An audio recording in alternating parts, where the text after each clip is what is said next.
ಹರ ಓಂ.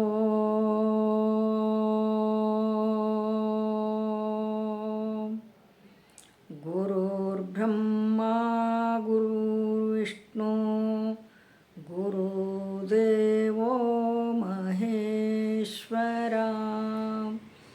ಗುರುವೇ ಸಾಕ್ಷಾತ್ ಪರಬ್ರಹ್ಮ ತಸ್ಮೈ ಶ್ರೀ ಗುರವೇ ನಮಃ. ತಸ್ಮೈ ಶ್ರೀ ಗುರವೇ ನಮಃ. ಪ್ರಾತಸ್ಮರಣೀಯರಾಗಿರುವ ಎನ್ನ ಸದ್ಗುರುಗಳ ಚರಣವನ್ನು ಹೃತ್ಕಮಲದಲ್ಲಿ ಧ್ಯಾನಿಸಿಕೊಂಡು ಗ್ರಂಥಕರ್ತರಾದ ಪೀತಾಂಬಜಿಯವರಿಗೂ ಹಾಗೂ ಸಿದ್ಧಾರೂಢರವರಿಗೂ ಅನಂತ ದೀರ್ಘದಂಡ ನಮಸ್ಕಾರಗಳನ್ನು ಸಲ್ಲಿಸಿ, ಜಗನ್ಮಾತೆ ಜಗಜ್ಜನನಿ ಆದಿಶಕ್ತಿ ಕಾಳಮ್ಮನ ಪಾದಕ್ಕೂ ದೀರ್ಘದಂಡ ನಮಸ್ಕಾರಗಳನ್ನು ಸಲ್ಲಿಸುತ್ತಾ, ಒಂದೇ ಜಗದ್ಗುರುಂ ಅಂತಕ್ಕಂಥ ಶ್ರೀಕೃಷ್ಣ ಪರಮಾತ್ಮನನ್ನು ಎನ್ನ ಮಸ್ತಕದ ಮೇಲೆ ಇರಿಸಿಕೊಂಡು ಶಿವಸ್ವರೂಪಿಗಳೇ,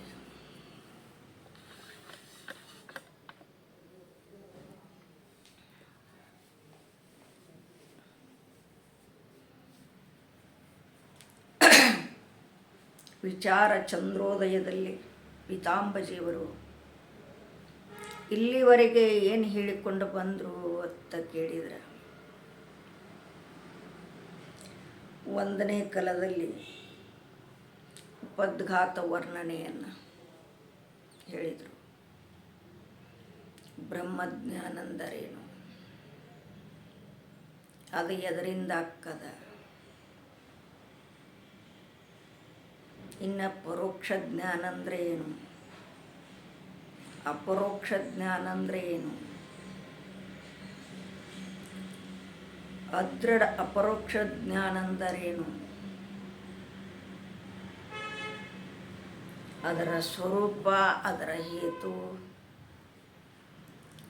ಮೊನ್ನಿನ ದಿವಸ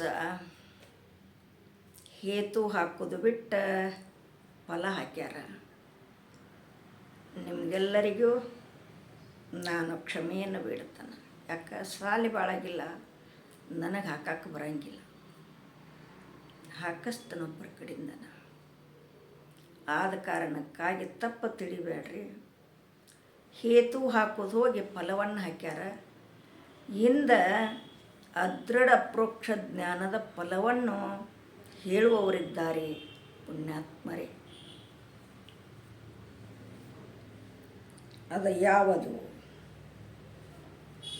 ಅದೃಢ ಅಪರೋಕ್ಷ ಬ್ರಹ್ಮಜ್ಞಾನದಿಂದ ಏನಾಗುತ್ತದೆ? ಪ್ರಶ್ನೆ ರೀ ಇಲ್ಲಿ. ಅದೃಢ ಅಪರೋಕ್ಷ ಜ್ಞಾನ ಬ್ರಹ್ಮಜ್ಞಾನದಿಂದ ಏನಾಕ್ಕದ? ಆಮೇಲೆ ಪರಮಾತ್ಮ ಹೇಳ್ತಾನ, ಉತ್ತಮ ಲೋಕಾದಿಗಳು ಪ್ರಾಪ್ತಿಯಾಗುತ್ತವೆ. ಅದೃಢ ಪರೋಕ್ಷ ಬ್ರಹ್ಮಜ್ಞಾನದಿಂದ ಅಷ್ಟ ಆದರೂ ಕೂಡ ಉತ್ತಮ ಲೋಕ ಪ್ರಾಪ್ತಿಯಾಗುತ್ತವೆ. ಪವಿತ್ರ ಶ್ರೀಮಂತರ ಕುಲದಲ್ಲಿ ಜನ್ಮವಾಗುತ್ತದೆ. ಪವಿತ್ರ ಕುಲದಲ್ಲಿ ಚಲೋ ಕುಲ, ಬ್ರಾಹ್ಮಣ, ಕ್ಷತ್ರಿಯ, ಪಂಚಾಳ ಕುಲದಲ್ಲಿ ಜನ್ಮವಾಗುತ್ತದೆ ಅಂತ ಹೇಳಿಕೊಂಡು ಬಂದಾರ ಪುಣ್ಯಾತ್ಮರೇ. ಅಥವಾ ನಿಷ್ಕಾಮನದಲ್ಲಿ ಜ್ಞಾನಿ ಪುರುಷರ ವಂಶದಲ್ಲಿ ಜನ್ಮ ಹೊಂದುತ್ತಾನೆ.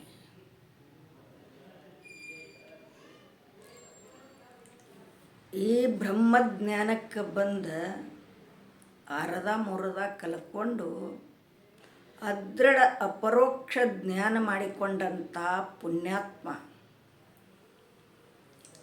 ಅವ ಸಕಾಮನೆಯಿಂದ ಅಧ್ಯಯನವನ್ನು ಮಾಡಿದ್ದಪ್ಪ ಅಂತಂದ್ರೆ ಒಳ್ಳೆ ಶ್ರೀಮಂತರ ಕುಲದಲ್ಲಿ ಒಳ್ಳೆ ಕುಲದಲ್ಲಿ ಹುಟ್ಟುತ್ತಾನ.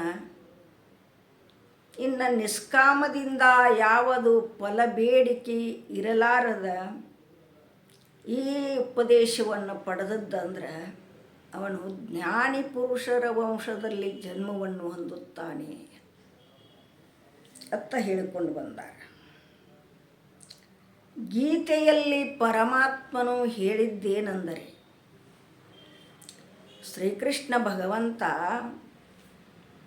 ಗೀತೆಯಲ್ಲಿ ಹೇಳಿದ್ದೇನೆಂದರೆ, ಶುಚೀನಾಂ ಶ್ರೀಮತಾಂ ಗೇಹೆ ಯೋಗ ಭ್ರಷ್ಟೋ ಅಭಿಜಾಯತೆ. ಎಲೈ ಅರ್ಜುನ, ಸಕಾಮ ವಾಸನೆ ಉಳ್ಳವನಾದಲ್ಲಿ ಪವಿತ್ರ ರಾಜರ ಕುಲದಲ್ಲಿ ಹುಟ್ಟುತ್ತಾನೆ. ಇನ್ನು ಅಥವಾ ಯೋಗೀನಾಮೇವ ಕಾಕೂಲೆ ಭವತಿ ಧೀಮಾತಂ ಏತದ್ದಿ ದುರ್ಲಭತರಂ. ಶುಚೀನಾಂ ಶ್ರೀಮತಾಂ ಗೇಹೆ ಯೋಗ ಭ್ರಷ್ಟೋ ಅಭಿಜಾಯತೆ. ಎಲೈ ಅರ್ಜುನ, ಯೋಗಜ್ಞಾನಿಗಳ ಸಂಶುದ್ಧಿಯನ್ನು ಹೊಂದದೆ ಮಧ್ಯದಲ್ಲಿ ವಾಯು ವೇಗದಿಂದ ಶಾಂತವಾದ ದೀಪದಂತೆ ಪ್ರಾರಬ್ಧ ಕರ್ಮ ವಶದಿಂದ ಶರೀರ ತ್ಯಾಗವಾದ ಅಧಿಕಾರಿ ಪುರುಷನು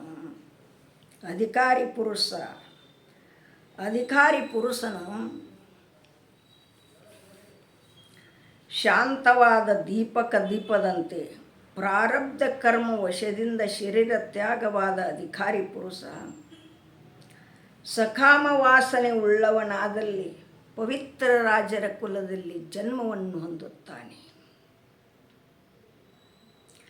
ಅಥವಾ ಯೋಗೀನಾಮೇವ ಕಾಕೂಲೆ ಭವತಿ ಧೀಮಾತಂ ಏತದ್ದಿ ದುರ್ಲಭತರಂ ಲೋಕೆ ಜನ್ಮ ಯದಿದೃಶ್ಯಂ. ಎಲೈ ಅರ್ಜುನ, ನಿಷ್ಕಾಮನಾಗಿರುವಲ್ಲಿ ಜ್ಞಾನಿ ಪುರುಷರ ವಂಶದಲ್ಲಿ ಜನ್ಮವನ್ನು ಹೊಂದುತ್ತಾನೆ ಹೇಳಿಕೊಂಡು ಬಂದಾರ ಪುಣ್ಯಾತ್ಮರೇ ಶ್ರೀಕೃಷ್ಣ ಪರಮಾತ್ಮ. ಈ ಪ್ರಕಾರ ಜನ್ಮಗಳು ಲೋಕದಲ್ಲಿ ಬರುವುದು ಭಾಳ ದುರ್ಲಭ ರೀ.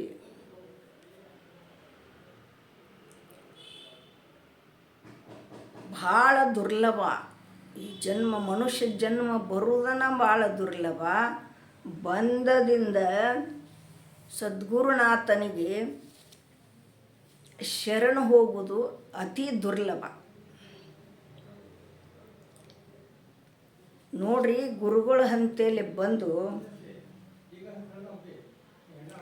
ಸೇವಾದಿಗಳನ್ನು ಮಾಡಿ ಪ್ರಣಿಪಾತೇನ ಪರಿಪ್ರಶ್ನೇನ ಸೇವಯ.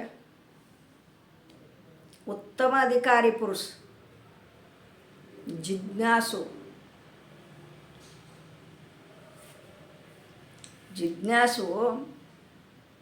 ಸದ್ಗುರುನಾಥನಿಗೆ ಶರಣ ಹೋಗಿ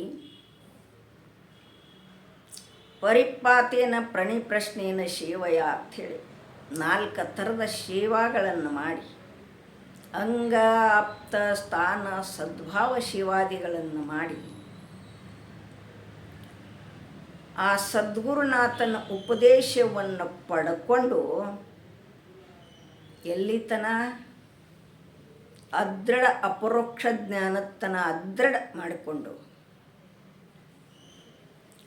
ಅದೃಢ ಅಪರೋಕ್ಷ ಜ್ಞಾನತನಕ ತಿಳ್ಕೊಂಡ ಕೆರಿಂದ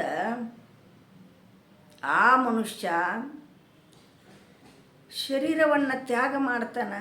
ಅವನ ಪ್ರಾರಬ್ಧ ಮುಗಿದಿರ್ತೈತಲ್ಲೇ, ಅಲ್ಲಿ ಆ ಮನುಷ್ಯ ಜನ್ಮವನ್ನು ತ್ಯಾಗ ಮಾಡ್ತಾನೆ. ಈ ನಾಡ ಭಾಷೆಗಳಲ್ಲಿ ಸತ್ರು ಅಂತ ಹೇಳ್ತಾರೆ, ಹೋದ್ರು ಅಂತ ಹೇಳ್ತಾರೆ. ಅದಕ್ಕಾಗ ಮನುಷ್ಯ ಶರೀರವನ್ನು ಬಿಡ್ತಾನೆ. ಮಹಾತ್ಮರು ಜ್ಞಾನಿಗಳು ಏನು ಮಾಡ್ತಾರಂದ್ರೆ ಶರೀರ ಬಿಟ್ಟ ಅಂತ ಹೇಳ್ತಾರೆ. ಯಾಕೆ? ನಾ ಸಾಯವನು ಅಲ್ಲ, ಹುಟ್ಟವನು ಅಲ್ಲ, ಅಜೋನಿತ್ಯ ಶಾಶ್ವತ. ನಾನು ಮಳೆಗೆ ನೆನೆಯುವುದಲ್ಲ, ಬಿಸಿಲಿಗೆ ಒಣಗುವುದಲ್ಲ, ಚಳಿಗೆ ನಡುಗುವುದಲ್ಲ, ತಾಸುಡುವುದಲ್ಲ,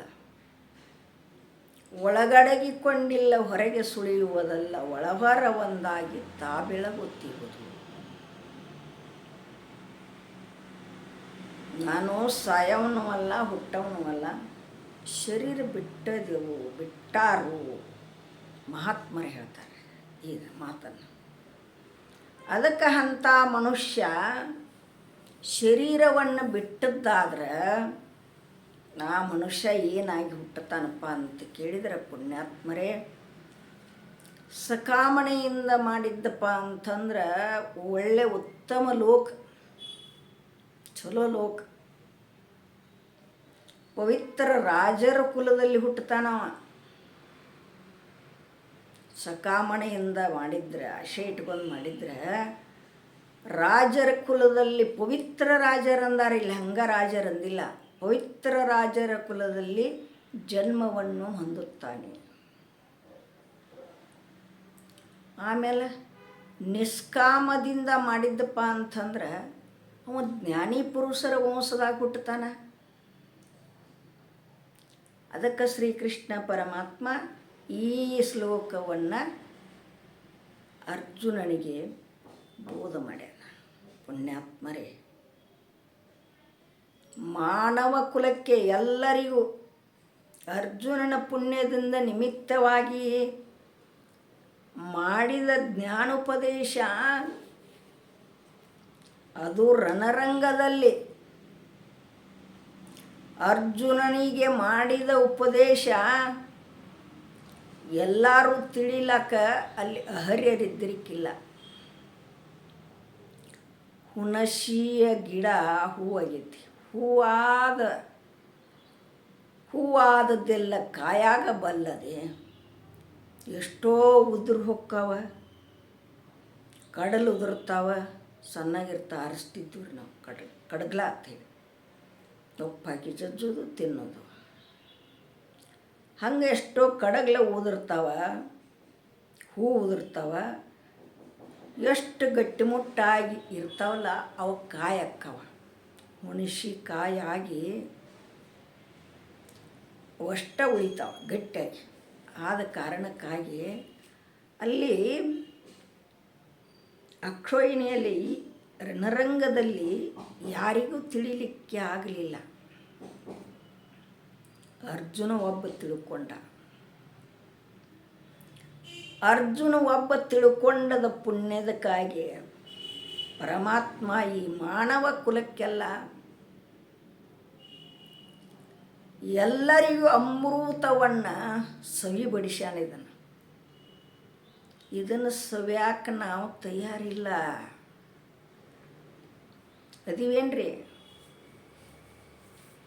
ಈ ಅಮೃತ ಊಟವನ್ನು ಸವ್ಯಾಕ ಎಲ್ಲರೂ ತಯಾರದಾರನಂದ್ರೆ ಎಲ್ಲರೂ ಇಲ್ಲ. ಇದು ಶ್ರೀಮನ್ ನಿಜಗುಣ ಶಿವಯೋಗಿಗಳವರು ಹೇಳಿದರು, ಶ್ರೀ ಗುರು ವಚನದಿಂದ ಅಧಿಕ ಸುದೆಯುಂಟೆ,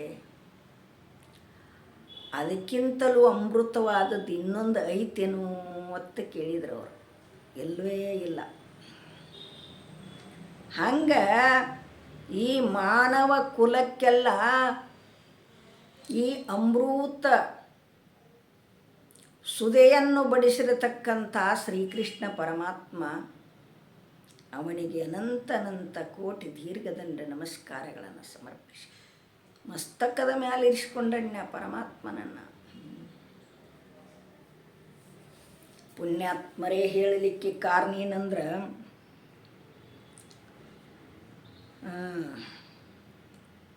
ಇನ್ನೇನು ಹೇಳೋರದಾರು,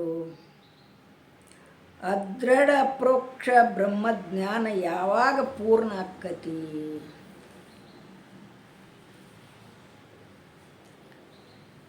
ಇದು ಅದೃಢ ಪ್ರೋಕ್ಷ ಜ್ಞಾನದ ಫಲ ಆತ, ಮಣ್ಣಿದ ಹೇತುವಾಗೈತಿ. ಅದು ಬರೆಯುವಲ್ಲಿ ಅವರ ತಪ್ಪು ಬರ್ದಾರ.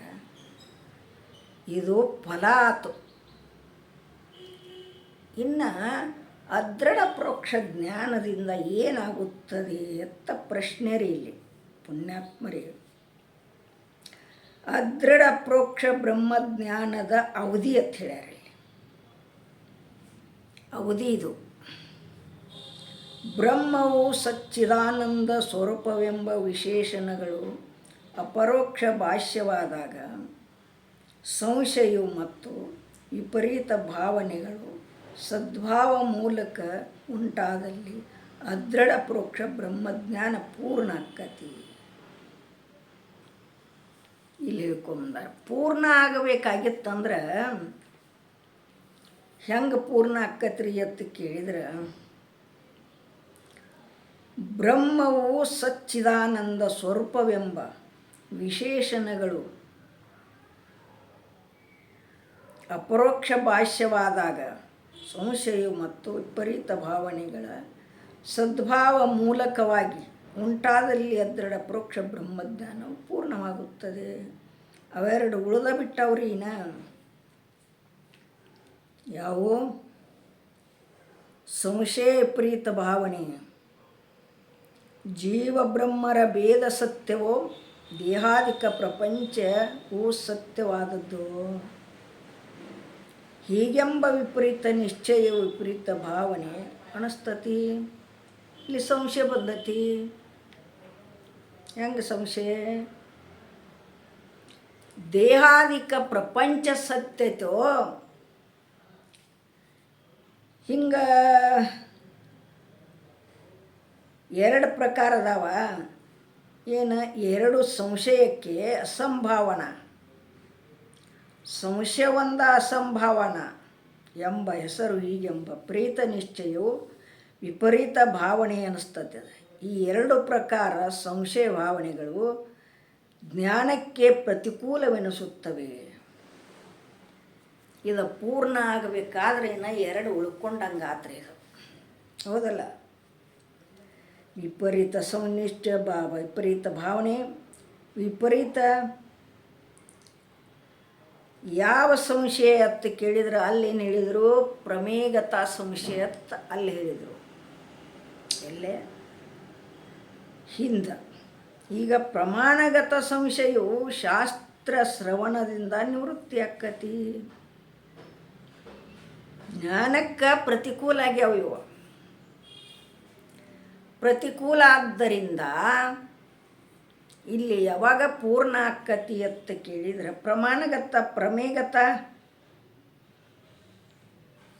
ಪ್ರಮಾಣಗತ ಸಂಶಯವು ಶಾಸ್ತ್ರ ಶ್ರವಣದಿಂದ ನಿವೃತ್ತಿ ಆಕ್ಕತಿ. ಪ್ರಮಾಣಗತ ಸಂಶಯ ಎದರಿಂದ ನಿವೃತ್ತಿ ಆಕ್ಕೈತಪ್ಪ? ಇವನ್ನೆರಡು ನಿವೃತ್ತಿ ಮಾಡ್ಕೋಬೇಕಲ್ಲ ನಾವು. ಅವು ಒಳಗಿದ್ದು ಅಂದ್ರೆ ಹೆಂಗೆ ಹೋಳಿಗೆ ಉಂಡ ಎರಡು ನೊಣದ ಬಿದ್ದದ್ದು ಮಜ್ಜಿಗೆ ಕುಡಿದು ಕೆರೆದು ಹೆಂಗೆ ಹೊಳ್ಳಿಸದಲ್ಲ ಸಂಶಯ ಒಳಗಿನ ಹಂಗಿನ ಎರಡು ಸಂಶಯದವು. ಇವು ಹೋಗ್ಬೇಕಾಗಿತ್ತಂದ್ರೆ ಏನು ಮಾಡಬೇಕು? ಶ್ರವಣ ಮಾಡಬೇಕಾಕತ್ತೆ. ಸಂಶಯ ಶ್ರವಣದಿಂದ ನಿವೃತ್ತಿ ಆಕ್ಕತ್ತಿದ. ಶ್ರವಣದಿಂದ. ಶ್ರವಣ ಅಂದ್ರೆ ಏನ್ರಿ? ನಮಗೆ ಗುರ್ತ ಇಲ್ಲ. ಶ್ರವಣ ಅಂದರೆ ಶಾಸ್ತ್ರದಲ್ಲಿ ಶ್ರುತಿ ಷಡ್ಲಿಂಗಪೂರ್ವಕವಾಗಿ ವೇದಾಂತ ವಾಕ್ಯ ತಾತ್ಪರ್ಯ ನಿಶ್ಚಯಕ ಶ್ರವಣ ಅಂತ ಹೇಳ್ಕೊಂಡು ಬಂದರು. ಇದನ್ನು ನೆನಪಿನಾಗ ಇಟ್ಕೋರಿ. ಗೊತ್ತಿಲ್ದವ್ರ ಜ್ಞಾನಿಗಳಿಗೆಲ್ಲ ಏನು? ಶ್ರುತಿ ಷಡ್ಲಿಂಗ ಪೂರ್ವಕವಾಗಿ ವೇದಾಂತ ಶಾಸ್ತ್ರ ತಾತ್ಪರ್ಯ ನಿಶ್ಚಯಕ ಶ್ರವಣ ಅಂತ ಹೇಳ್ಕೊಂಡು ಬಂದಾರೆ. ಈ ಶ್ರವಣದಿಂದ ಪ್ರಮಾಣಗತ ಸಂಶಯವು ಶಾಸ್ತ್ರ ಶ್ರವಣ ನಿವೃತ್ತಿ ಆಕ್ಕತಿ ಅಂತ ಹೇಳ್ಯಾರ. ಇನ್ನು ಪ್ರಮೇಯಗತ ಸಂಶಯವು ಮನನದಿಂದ ನಿವೃತ್ತಿ ಆಕ್ಕತಿ ಅಂತ ಹೇಳ್ಯಾರ. ಅದೊಂದು ಐತ್ಲೆ. ಪ್ರಮೇಯಗತ ಸಂಶಯ, ಪ್ರಮಾಣಗತ ಸಂಶಯ ಎರಡು ಅದಾವು. ಇದು ನಿವೃತ್ತಿ ಆಗಬೇಕಾಗಿತ್ತಂದ್ರೆ ಏನು ಮಾಡ್ಬೇಕ್ರಿ? ಮನನದಿಂದ ನಿವೃತ್ತಿ ಆಗುತ್ತದೆ. ಮನನ ಅಂದ್ರೆ ಏನ್ರಿ? ಈಗ ನಾವು ಏನು ಮಾಡ್ತೀವಂದ್ರೆ ಆಕಳಿಗೆ ಮೇವು ಮಾಡಿ ಹಾಕ್ಯವು, ಹೊಟ್ಟೆ ತುಂಬ ತಿಂತತಿ, ಅದು ತಿಂದ ಕೆರಿಂದ ಮಲ್ಕೋತತಿ. ಅದೇನು ಮಾಡ್ತತಿ, ಮೇವು ತಿಂದದ್ದೆಲ್ಲ ಮೆಲುಕಿಸ್ತದ. ಮೂಕ ಪ್ರಾಣಿ ಅವು ಒಳಗಿಂದೆಲ್ಲ ಅಟಟ ತಕ್ಕೊಂದು ಸಣ್ಣಂಗೆ ನುರಿ ಮಾಡ್ತತಿ. ಅದ ನುರಿ ಮಾಡಿ ರಸ ನುಂಗ್ತತಿ. ರಸ ನರಗಳಿಗೆ ಹೊಕ್ಕವ. ಚಟ್ ಏನಿರ್ತತ್ಲ ಅದು ಅಪಾನವಾಯುದಿಂದ ಶಗನ ಆಕೈತಿ. ಹಂಗೆ ನಾವಿಲ್ಲಿ ಶ್ರವಣ ಮಾಡಿದ್ದನ್ನು ಮನನ ಮಾಡಬೇಕಾಕತಿ. ಈಗ ಗುರುಗಳ ಶಾಸ್ತ್ರ ಹೇಳ್ತಾರೆ ಆಶ್ರಮದಲ್ಲಿ ದಿವಸ,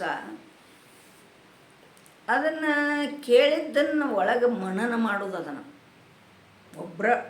ಇನ್ನೊಬ್ರು ಬೇಕಾಗಿಲ್ಲ ಅದಕ್ಕೆ ಮನನ ಮಾಡಕ್ಕೆ. ಎಲ್ಲ ತಿರುವಿ ಹಾಕೋದು. ಅದನ್ನು ಏನು ಹೇಳಿದರು ಇವತ್ತು, ಒಂದನೇ ಕಲ್ದಾಗ ಏನು ಹೇಳಿದರು, ಎರಡನೇ ಕಲ್ದಾಗ ಏನು ಹೇಳಿದರು, ಮೂರನೇ ಕಲ್ದಾಗ ಏನು ಹೇಳಿದರು, ಎಲ್ಲವನ್ನು ತಿರುವಿ ಹಾಕೋಬೇಕು. ಈ ತಿರುವಿ ಹಾಕ್ಕೊಂಡದಕ್ಕೆ ಮನನತಾರ. ಮತ್ತು ಶಾಸ್ತ್ರದಲ್ಲಿ ಮನನ ಅಂದ್ರೆ ಏನ್ರಿ? ಶಾಸ್ತ್ರದೈತ್ಲ ಇದು. ಭೇದ ಬಾಧಕ ಅಭೇದ ಸಾಧಕ, ಅದ್ವೈತಿ ಬ್ರಹ್ಮಚಿಂತನ ಮಾಡೋದಕ್ಕೆ ಮನನ ಹೇಳಿದರು ಪುಣ್ಯಾತ್ಮರೇ. ಇಲ್ಲಿ ಶ್ರವಣ ಮನನ ಆಯ್ತು. ಶ್ರವಣದಿಂದ ಪ್ರಮಾಣಗತ ಸಂಶಯ ಉಕ್ಕತ್ತೆ, ಮನನದಿಂದ ಪ್ರಮೇಯಗತ ಸಂಶಯ ನಿವೃತ್ತಿ ಆಕತ್ತೆ. ಇನ್ನು ವಿಪರೀತ ಭಾವನೆಯಿಂದ ಅದೊಂದು ಐತ್ಲೆ ಒಳಗೆ ಕೂತತಿ. ವಿಪರೀತ ಭಾವನೆ ಅವರೊಂದು ಹೇಳೋದು ನಾವೊಂದು ತಿಳ್ಕೊಳ್ಳೋದು. ಕಿವುಡು ಕಿಚಡಿ ಬೇಡ್ರ ಗೌಡ ಹಚ್ಚಡ ಬೇಡಿರತ್ತೆ. ಇದಕ್ಕೆ ವಿಪರೀತ ಭಾವನೆ ಎತ್ತ ಹೇಳ್ಕೊಂಬಂದಾರ. ಯಾವುದನ್ನು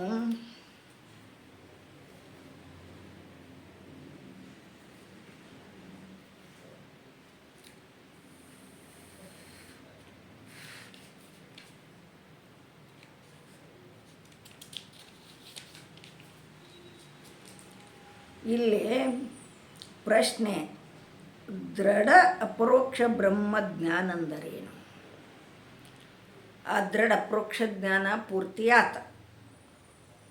ಶ್ರವಣದಿಂದ ಪ್ರಮಾಣಗತ ಸಂಶಯ ಹೋತು, ಮನನದಿಂದ ಪ್ರಮೇಯಗತ ಸಂಶಯ ಹೋತು, ವಿಪರೀತ ಭಾವನೆಯಿಂದ ಮನನ ನಿಧಿಧ್ಯಾಸನ.